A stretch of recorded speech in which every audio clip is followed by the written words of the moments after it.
Hello, I'm Dave Abrams. And I'm Janelka Stafford. Welcome to Arundel County Week in Review. In this episode, we'll tell you what's causing all the racket down at the city dock in Annapolis and introduce you to the county's new emergency management director. But first, making headlines this week, we told you that big changes were coming to the county's land use and permitting process, and it all started this week. County Executive Steve Schuh signed Executive Order 82, which reorganizes divisions of planning and zoning and inspections and permits. Schuh said the change is part of his effort to cut the time needed to get a permit in half. So we're going to create a set of parameters and guidelines that will authorize lower level subordinates to make the final and definitive decisions regarding land use. That's going to radically accelerate the process of permitting. There's more to come.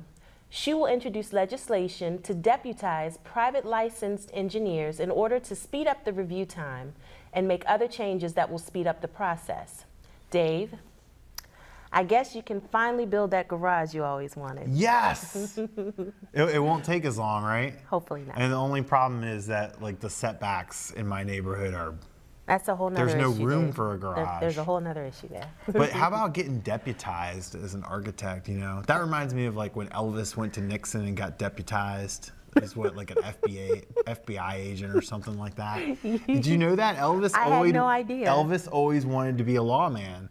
And it was like the proudest achievement of his life and that he was got deputized. They gave him a badge and everything. My mom has a whole like coffee table book about Elvis going to see Nixon and getting deputized. Yeah, it was a big deal. That I did not know. You know, the king, I'm gonna have to arrest you. Yeah, I can't do it. Okay, Dave. Well, anyway, yeah, I know. It's kind of, it's weird today. This is a weird show today. Well, Janelka, it was great to be with you the other night at Meade High School. Yes. To get together with citizens and police at our second town hall meeting about community policing. Mm-hmm. And in the wake of the Freddie Gray trial and questions about the proper use of force by officers, the county is holding these meetings to prevent something bad from happening here. The event was moderated by Derek Matthews and included a panel of experts from community activists to academics, pastors, and police command staff. The 2-hour program featured a presentation followed by questions and concerns from the audience. The Reverend Eric Wright talked about growing up in a life of crime and how people in the community can work with the police to prevent a tragedy. Because one thing I know about drug dealers is, because I was one of them, we tend to get a little stupid and clumsy. That's how you guys are easy to pick us up. Pick them up. No longer am I putting myself in that category. But they get a little clumsy, especially when they start making good money. It's obvious that these guys are making penny money if they keep coming back to the same place, setting up the same shop. I know when we started making money, we moved because it was called then, this place is getting hot. We got to move now because a couple of dudes got busted around the corner. It's still called, it's getting hot. It's getting hot. So how do we hold, my question is then, how do we hold the management of these particular establishments accountable to do some kind of screening or some kind of, to make your job easy, but to also keep down those levels so that these children involved in these situations don't see what they have to see? Now, if you missed the town hall, we have a few options for you. You can watch the event online by simply searching for Arundel TV on YouTube, or you can attend one of 2 final meetings. The next town hall is at Annapolis High School on January 26th, followed by Freetown Elementary School in Glen Burnie on February 9th. So, Janelka, what did you think of the town hall? I thought it was a very interesting program, and I was really struck by the folks who were up there, you know, on the panel speaking to the audience, you know, Reverend Tillett, Reverend Wright. Mm-hmm. These are guys who I've only met in the last year. I don't know if you're familiar with them, but I'm just really impressed by their ability their public speaking ability, and mm-hmm. also the really intense roots they have in the community. Yeah, I think it was awesome. I think the panel gave us a really great perspective because there were so many different backgrounds and mm-hmm. so many different perspectives. Mm-hmm. So that's what impressed me most. We had a lot of different perspectives, and it kind of brought things full circle for me. And it wasn't like sitting there for a lecture in school, because it was a conversation. It was, And the thing I really liked about it was Rod Flemings, the deputy police chief, was on the panel, and he was sitting next to Reverend Wright and Reverend Tillett who is the president of the NAACP, Mm-hmm. and they were talking about when they were kids, Mm-hmm. and Rod was the beat cop in their neighborhood. How about that? And how he basically helped them, you know, stay out of trouble. Mm-hmm. Yeah. And I think that's what we're looking at here is just going back to the old days in some ways of policing, where it's, you know, get to Relationship know building, people, yeah. you know, get to know the neighborhood, Yeah. be out there and, you know, have a positive presence. You know, there's a lot of the police department's been doing pickup basketball games in Yeah. Freetown Yes. and, you know, in certain neighborhoods. So the kids, when they're young, they know the officers and they know they're not bad guys and they're not trying to do something bad to someone. And Right. the thing that struck me as someone who, you know, can't necessarily identify with some of the issues that were raised there was a lady got up and talked about how her son is a teenager and he's an honor roll student. Her nephew, yeah, I remember that young Right. lady. Mhm. And, you know, he gets profiled by the police. And the thing that struck me about was, you know, in his mind and of the mind of kids that age, they want to know, you know, why are the police pestering me? Because, or why are they doing? Because they see these cases around the country and they think that, you know, they don't understand. They just don't understand all the adult things that go into a decision-making process in a Yeah. lofty situation. So they encouraged teenagers to come to the last two forums, Yes. and I really hope that happens. I I hope know so it's weird too. when you're a teenager, you don't want to hang out with the adults and, you know, go to this auditorium and sit there for a It's government important, function, though, but yeah. it would really be nice to hear from Their perspective, some kids that are around that age, so, you know, we can start a real dialogue going. I think they're making progress. This is now 2 we've had, and I think they've gone really well. I've learned a lot, and I think they've I'm been looking good programs. forward to the next two, Yeah. and hopefully the folks will come out and be a part of the conversation. Yep, the crowds are getting bigger too. Yeah, so, yeah. Well, things got very busy in downtown Annapolis this week as the Maryland General Assembly came to order. It was a packed house on State Circle as 141 delegates and 47 senators came back to work for the 2016 legislative session. There were smiles all around as everyone got ready for a 90-day race to the finish line.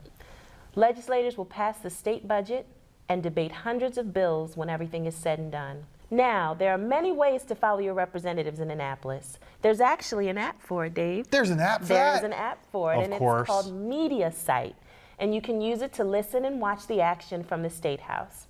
If you'd like to reach your representative, go to mlis.state.md.us and click on Legislators. And finally, of course, you can stick with Arundel TV. That's right. Our show, Public Affairs Now, will be online Monday with special guest Len Lazarick from MarylandReporter.com and Delegate Ted Sophocles, chairman of the Anne Arundel County Delegation. What do you think will be the biggest debate this year, Dave? I don't know. I'm not sure what to make of this one because you never know. When you have a Republican governor in Maryland, it doesn't happen very often. And at some point, everybody's going to start fighting. Okay. So we'll see. We'll see when it is. But in researching Public Affairs Now that we're shooting, it turns out that the second year is usually the biggest year for a new governor. Okay. So we may be okay this Larry year. Hogan might have another very good year this Okay. year.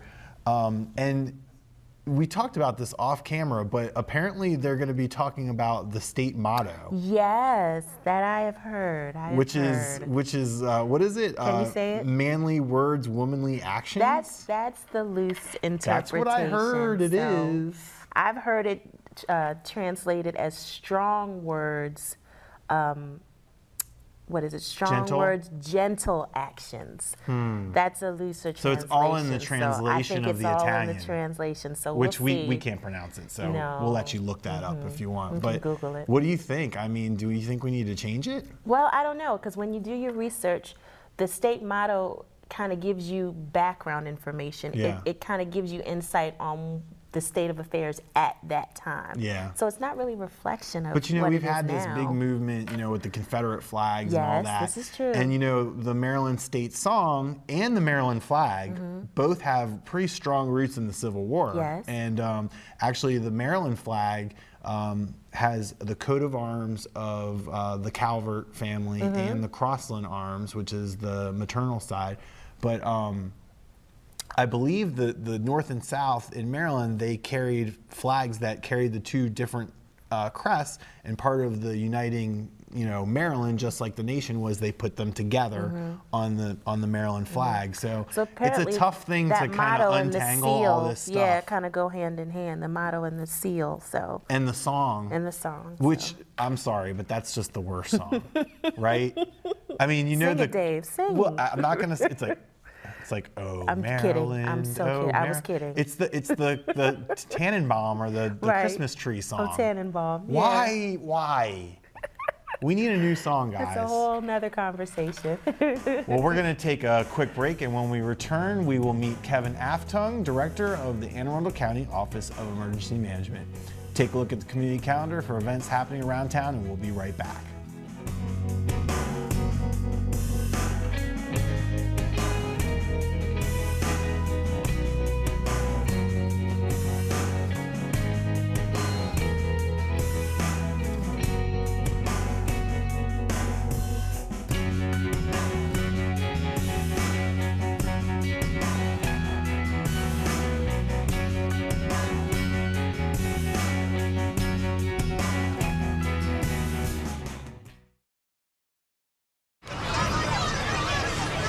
Get your ass suit.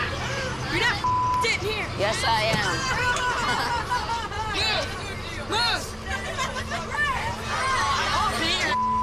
Give it to him hard. No. Ow. Every day, kids witness bullying. Why you stab me with it? No. They want to help, Ow. but don't know how. Oh, you got... Teach your kids how to be more than a bystander. Visit stopbullying.gov.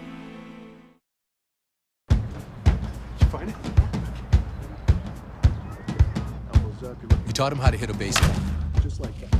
Sit high! how to hit a receiver, Nice. the strike zone, the net. You taught him how to hit the upper corner.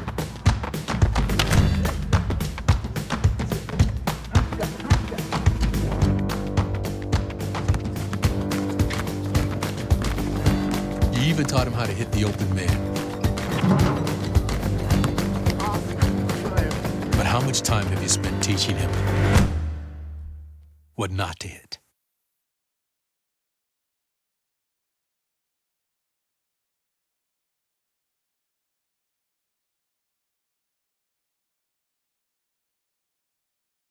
Welcome back. Last week we told you about our new director of the Office of Emergency Management, and today he's joining us on the show. Kevin Aftung, thank you for being with us today. We really appreciate it.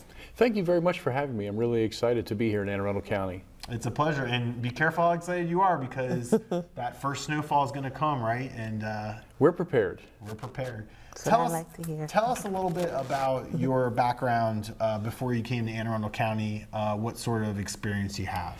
Well, I actually have kind of a long background. I spent 30 years in Howard County Fire and Rescue and retired as a battalion chief. Took a couple of years off and did the golf and fishing thing and decided I was too young to just hang up the EM shoes at that point. I went to work for Queen Anne's County. I worked there 3 years as their emergency planner in emergency management, and then was promoted to chief of the department and spent 4 years there as chief of the department. And So then, we should call you Chief. Can we call you Chief? Is that okay? I'm fine with that. Sure, why not? Once a chief, always a chief, That's right? Well, right. that's what they say in the fire and rescue service. That's That right. is, that's I true. think that's true. That's awesome. Well, Kevin, what would you say was the largest weather-related event that you've ever been a part of? Well, actually, that's a very memorable experience for me. During Hurricane Sandy, I was a director in Queen Anne's County. We prepared for that storm for about 10 days in advance of it. That meant several weather checks every day, meetings with all of the different stakeholders every day. As the storm got closer, we prepared. We have a 5-day matrix that we plan, and by the time the storm was very close, we were very well prepared. Our EOC was stood up and we were in operation. The amazing thing about that storm, had it hit 60 or 80 miles south of where it did, a lot of the shoreline of Maryland would have looked like New Jersey and New York City. So we were very fortunate that it came ashore where it did. Yeah. And so walk us through, for people who don't understand what we do here, and by the way, we tape Week in Review in the same building as the Emergency Operations Center. Let's say we have a blizzard next week. Blizzard next week? Blizzard next week. Let's say we have a blizzard next week. No. What role do you play? What exactly does the Director of Emergency Management do in a situation like that? Well, I think the biggest thing that everybody needs to understand about emergency management is we're here in a support role. We're here to support the frontline troops who are out on the street. The police, the fire, the salt truck drivers, the transportation group, everybody who's out there, we're here to support them. And most of the time when there's not an actual emergency going on, we're doing our planning. We're planning for that. We're meeting with stakeholders. We're trying to build bridges and build good relationships with other departments and other groups so that when the storm does hit, we can provide that really good support service and be there for you. My role will be in the Emergency Operations Center as direct liaison to the county executive for his decision-making capabilities during that point. That works in conjunction with the fire chief and the police chief and all of the other stakeholders who would be in the Emergency Operations Center. So it's a big support role, and the idea is better communications and better management of the actual emergency. And I think something that's really key that some folks may not know is having been through Snowmageddon here in Anne Arundel County and the same hurricanes that you were a part of, obviously. The activation of the Emergency Operations Center allows us to have every single department, every single BGE, everyone here in one room. So that way you can communicate. You don't have any obstacles or barriers that come with a big storm or some sort of weather event where you might not be able to travel. Well, absolutely. And again, the goal is to get all the decision makers and all the stakeholders in one room so that when we make a decision, it's a collaborative decision made that's in the best interest of the county, particularly in the area of safety. Wow. So it sounds like preparation is the key. Preparation is everything. Gotta be Planning ready. and preparation Yeah. are everything in Yeah. emergency management. They are. So then, how many times a day would that require you to check the weather?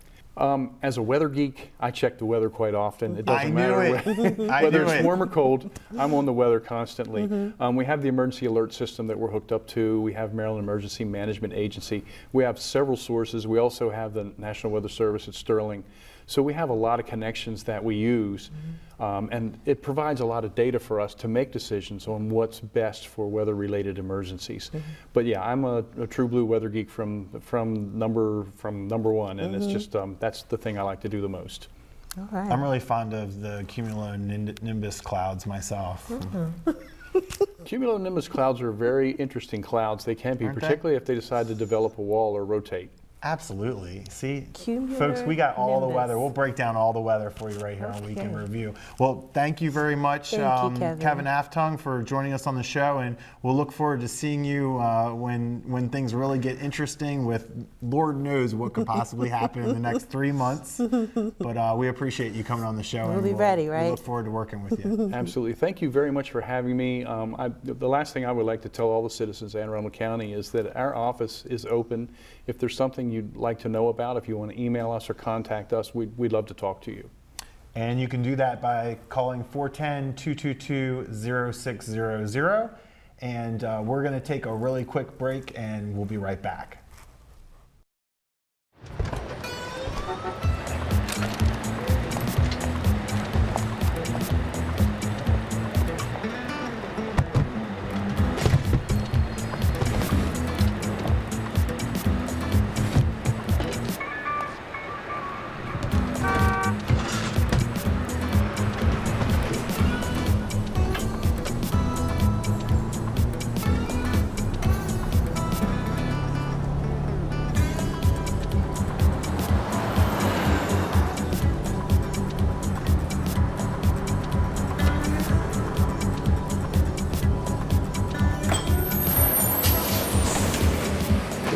It's a short ride from your neighborhood to your naturehood. Find fun activities to do, like boating and biking, or camping and hiking, plus much more. To find a neighborhood park or green space near you, visit discovertheforest.org. Thanks for coming in for the interview. Oh, yeah, of course. All right, we got your personal references, your resume, high school diploma or equivalent.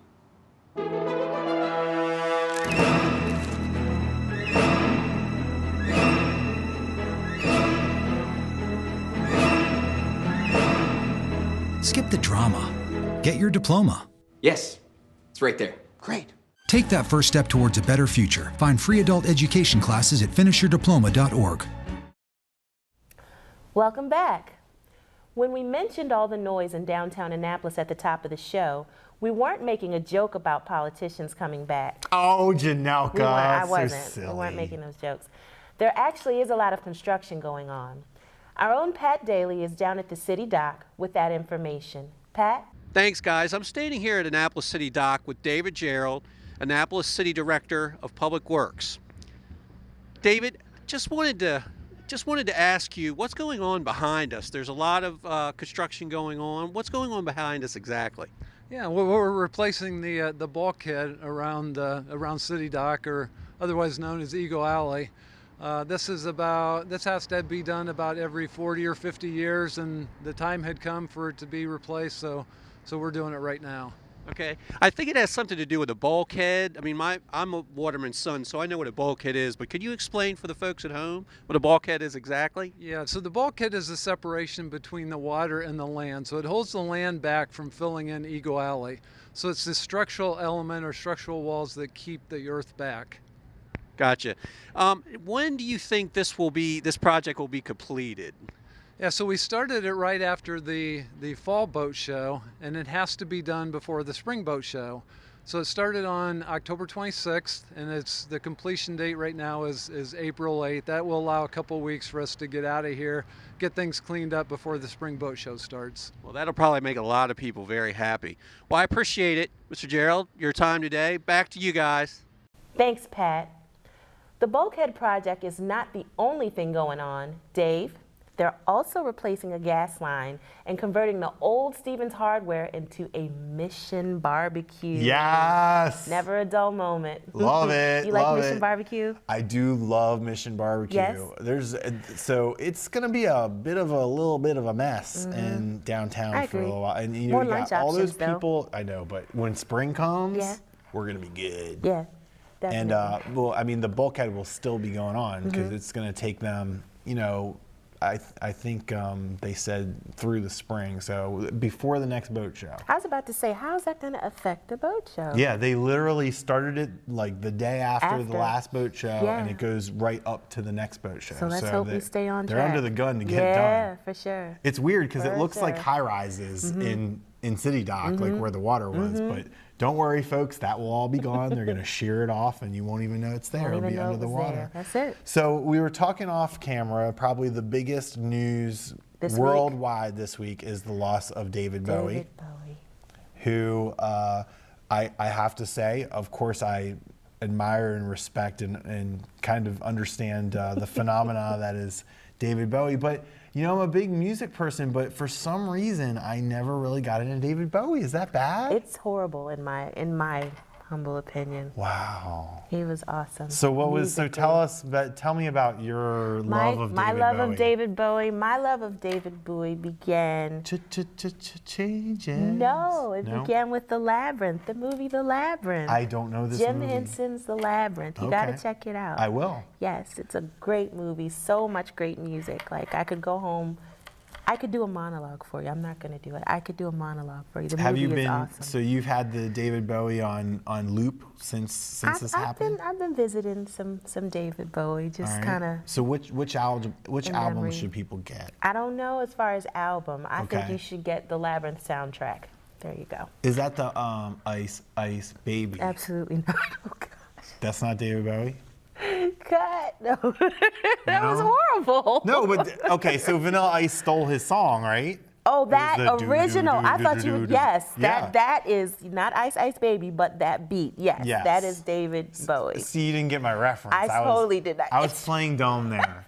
I mean, I know, you know, a Yes. lot of David Bowie songs. Okay. And I'm trying to remember which album, you know, years ago I bought, you know, trying to get into it. And I just, for whatever couldn't do reason, it, maybe huh? I chose the wrong one, or who Maybe. knows. And a lot of my friends are going to be angry at me for saying this. Yeah. So I'm going to learn, okay? Learn, I'm that's going to it. learn That's it. about David Bowie, Yeah. and everything will be okay. Learn and appreciate. Just give credit where credit is due. That's all. Hey, when you tell me David Bowie is great, that's all I need to He's know. great.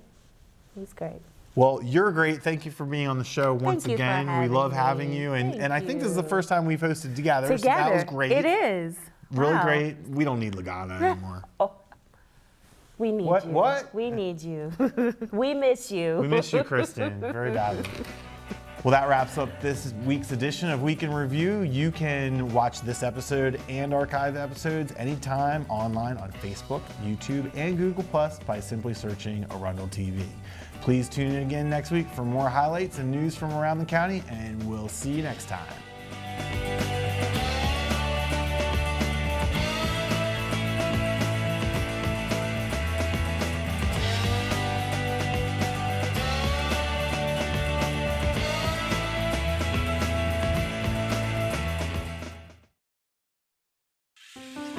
A boy born in Joplin, Missouri was fascinated by anything with wheels and a motor.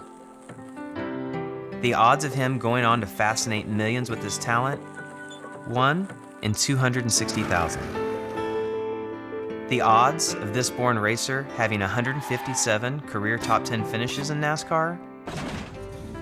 1 in 125 billion.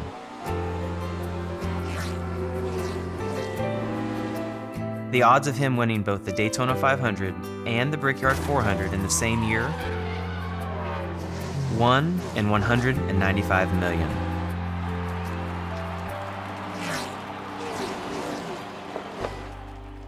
The odds of a child being diagnosed with autism? 1 in 68. I'm NASCAR driver Jamie McMurray, and my niece has autism. Learn more at autismspeaks.org/signs.